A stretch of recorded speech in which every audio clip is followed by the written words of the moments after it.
Modern lenses are incredibly sharp, but sometimes I wonder if they might be too perfect. The irony is that the cleaner and more sterile the image becomes, the more it loses that imperfect cinematic character that makes it feel alive. So in this video I'll show you 2 easy methods to recreate chromatic aberration in DaVinci Resolve and bring that subtle RGB split look back into your footage. So stick around, because I also show you how you can save it as a reusable effect so you can apply it anytime with just one click in the future. And if you're new here, hi, I'm Max. For context, chromatic aberration is one of those details you've probably seen 100 times without really noticing. Those subtle color shifts along the edges of an image. It comes from real lenses where light slightly splits into different colors like purple, green or blue, depending on the glass and angle. It's often considered an optical flaw, but in cinema it's also part of what gives certain lenses their character and feel. So with that in mind, let's just jump right into DaVinci Resolve and break down how you can recreate it to give your footage more personality and a more memorable look. So the first method I'm going to show you is incredibly fast and very flexible and a lot stronger than the second method, but I would say it's maybe a bit less clean and less realistic, but it can be stylized a lot more. So for that, I have this example clip here in my timeline. You want to select your clip and go into your color page. Then what you want to do, after you've graded your clip, just go and create a new node. For that, just press Option S or right click, go to Add Node and create a new corrector node. Then you want to name it. You can name it whatever you want. Let's call it RGB. Then go into Effects and search for Lens Distortion. And now you might be thinking, I don't want to warp my image. And you're right, we don't want to warp our image. Instead, we want to go and click Split Channels. And what this does, it separates all the RGB channels, and this allows us to very much flexibly use all the different channels independently. Let's reset everything to 0 again, all the green, blue and red channels. And once I start playing with the slider, you can see this really cool separation of this red and blue. And as you can see here, the further away we get from the center, the heavier the effect is, because if we zoom into the center, the effect isn't as strong, though you can still see some separation still visibly here, for example, on my ear and on the head. Besides that, let's put that to 0 again. We can also change the green channel. And now instead of red and blue, we get this more kind of green and purple kind of separation. And if we play around with the blue channel, we get blue and green, or rather yellow and green, I believe, or green and blue and yellow. I have no idea, but it also looks really cool. Now we can also mix, and that's something that's very unique, because normally in, like, if you want to be realistic, you would rather go for a more natural look and maybe just change the red channel slightly. But if we start changing all the different channels, we can get this very, very almost like trippy look, right? Of having all these different channels intertwined into each other. We can push everything outwards, and this way we get more like a pincushion zoomed in kind of thing, where all the edges are fully within the 16:9 frame. But if we start and push the sliders more towards the left, you will notice that you get this more kind of barrel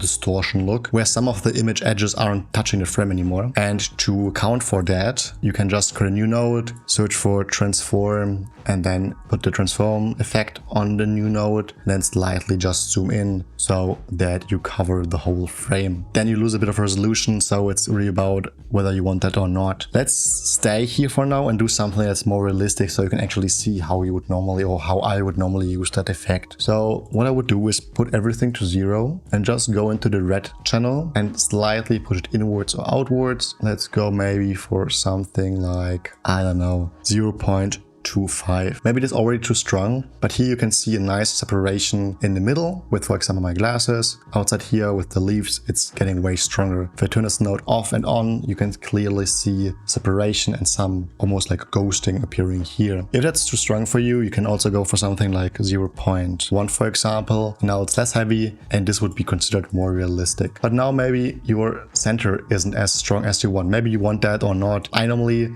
try to do something that the center stays sharp and is not as affected, and then rather go for a strong effect on the outside, but it really is preference whether you like that or not. And now I'm going to show you the second method that looks probably more realistic and that is being applied over the entire image and it creates a more natural look, but you can push it less far than this effect. To do that, let's get rid of this node for now and create a new node, calling it RGB as well. And now we want to search in our effects panel for Chromatic Aberration Removal. And normally you would use that tool to remove chromatic aberration, but you can also use it to create chromatic aberration. And if we drag that onto our node, nothing happens for now. But again, if we start and adjusting the sliders here under aberration correction, then something will start to change. And it's very subtle. And that's actually a cool thing because it looks way more realistic than the other one. You can only see it if you actually zoom in. Here, for example, on my cap and on my neck, you can see this red and blue kind of tint appearing. If you turn it off, you don't see it. If I turn it on, you can see it. It shifts the entire image the same way. So also let's try and find maybe here on my clothes. The effect is still there. It's just, as I said, way less visible, which again can be a cool thing. And normally you are limited by the max value of 1 if you push the slider, but if you want to go for something stronger, you can always manually create the number, like for example -2, that you only can get if you type it in, but because otherwise if you just drag the slider you only get -1, but you can also like type in -2 and then you get a stronger effect, and maybe this looks more realistic to what you like. But let's say you like a blend of both worlds, so to speak, of both methods. You want to have something that looks more realistic, so the second method, where the effect is applied over the entire image, but you still want that the effect is more applied on the sides, on the outside, rather than on the center. Let's say you want the center to be clear and the outside not to be clear. And what you can then is just create a mask. For that, select the node and go into Window here. Then click on the circle mask. Just press Shift-H to actually see what's inside the mask. Then let's invert it so that everything that's not gray is being affected. And let's feather out the mask and increase it by a bit. And this way, everything inside is not being affected and has no RGB split effect on it. To go out again of this preview, press Shift-H again. Then go here on the bottom left and turn off the power window so we don't see the preview anymore. The effect is still being applied. And if we toggle on and off, you almost don't see any difference, right? But the effect is still here. As you can see, if I go back to my neck again, the effect is not being applied on my neck, even though the node is on. But if I go back here on my shirt, you can see that it is only affected on the sides. This creates a very subtle but very realistic looking chromatic aberration that mimics anamorphic lenses or a more movie style look a lot more. Lastly, let me quickly show you how you can save that. So anytime in the future you want to apply that effect, may it be on a clip, on your timeline or somewhere else, like an adjustment clip, you can do that very fast. For that, if you have set up the node that you like, you can basically get rid of everything else so that you just see the RGB node here. Then go on the left side, right click and say grab still or just press B. Then if you go into gallery on the top left, you can see your stills appearing here, and basically a still